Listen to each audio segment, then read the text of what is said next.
Μόνο αποκριτική μπορεί να χαρακτηριστεί όλη αυτή η εικόνα που βλέπουμε στις τηλεοράσεις τις τελευταίες 2 μέρες.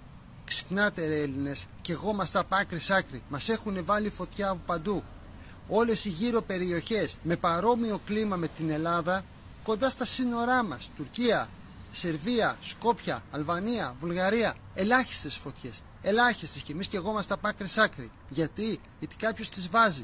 Δεν μπορεί να το πάρετε χαμπάρι αυτό. Έχουν καταστραφεί τα πάντα. Καταστραφήκαν τα σπίτια, καταστραφήκαν οι καλλιέργειες, πεθάνανε όλα τα μικρά ζώα που είναι στο δάσος. Επίσης όλα τα μελίσια, όλη η παραγωγή και το βιος του Έλληνα καταστράφηκε.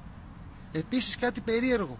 Παλιότερα το σπίτι, το πατρικό σπίτι του κάθε Έλληνα ήταν το ιερό του σημείο. Το υπερασπιζόταν με τη ζωή του.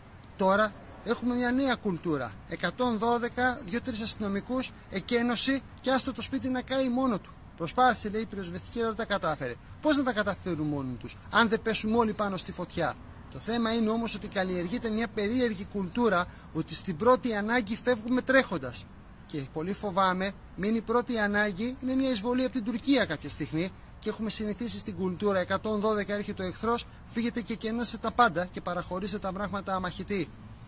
Δεν πάμε καθόλου καλά. Τα πράγματα είναι πάρα πολύ περίεργα και πρέπει να έχουμε όλοι τα μάτια μας ανοιχτά για να προστατεύσουμε τον τόπο μας.